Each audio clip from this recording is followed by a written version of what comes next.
Hello, and welcome to a new channel I'm creating here. This is mainly dedicated to Thomas the Tank Engine content and the creation of my own little short stories here. I will plan on writing most of these just by myself. I might take inspiration from stories that actually happened in the TV show or other fellow YouTubers, and if I do that, I'll make sure to credit them down below. Right now, this is my current setup. I will be getting quite a few more sets to work with in the next coming days. I'm just showing this off to you guys and getting this out onto YouTube. Over in this area, we'll have a Knapford Station, Tidmouth Sheds, maybe a few other buildings slowly dotted around in this area. Then over to the side over here, I'm going to put another shed building here. Hopefully I'll have enough tracks coming in the mail here since I ordered some stuff. And that will complete a little bit of a layout here. I do have one episode planned so far. The going title for that is Gordon Takes a Wrong Turn. And so I've taken a little bit of inspiration from Thomas Goes Down the Mine, the first kind of pilot episode there. And I thought I'd put my own twist on it here for the first, pilot episode of my own channel here.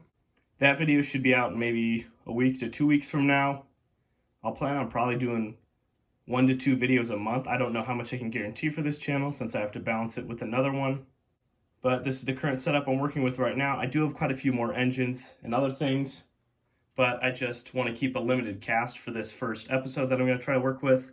And so these are all the characters you will see for my very first episode. I'm looking forward to shooting that and getting that ready. I have a few photos ready as well as all the voice lines already re-recorded. I'm doing all those myself, so I'm trying to, create my own voices for these characters, but also try to keep it accurate to the show and other people's interpretations. Now let's just get another angle of the current set I have working with. Here's another angle of the set. I might move it around the room a little bit more depending on when I add those new buildings, but there will be a Y up here, so the sheds will just be back that way, and then over there, like I explained earlier, Knapford Station and Tidmouth Sheds. But this is the current layout I'm working with. The track will loop back and through. So it'll create kind of a cool-ish main line for now that'll snake all the way through. As I add more episodes, I'll also be adding more buildings. So these first few episodes might be limited in location. So I'm just letting you guys know that. Of course, the locations of certain things are subject to change by the time the pilot comes out or by the time I start filming that. But this is just the current setup. Obviously, Cranky is nowhere near a docks or anything like that, so he'll move probably later. I don't know if he'll even show up in the current setup. I kind of forgot that I have him.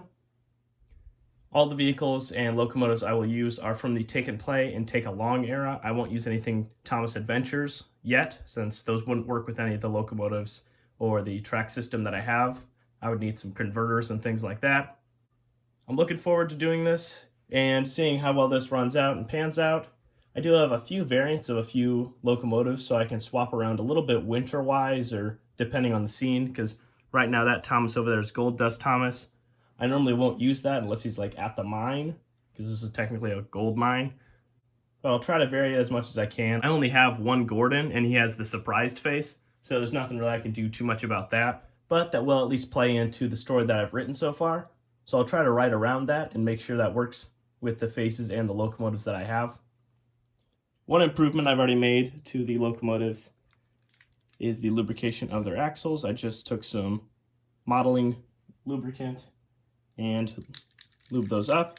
They spin freely or more freely, and they're not as loud, which I like. It also means that a locomotive can pull more before the magnets fail because there's less stress on the system entirely. So I hope that helps out how these engines run. If you guys have any advice, that'd be greatly appreciated. I'd love if you put that down in the comments down below. I love if you guys would follow me on with this journey here and see how this goes for me. I'm looking forward to doing this, and I'm kind of super excited about it already. I haven't really ever tried to do something like this before, so I don't know how well this will turn out. But nevertheless, I'm looking forward to it. All right, now one last overhead shot, and I'd like to thank you guys for sticking with me here on this first video. I hope you guys are looking forward to this as much as I am, and I can't wait to see you guys there.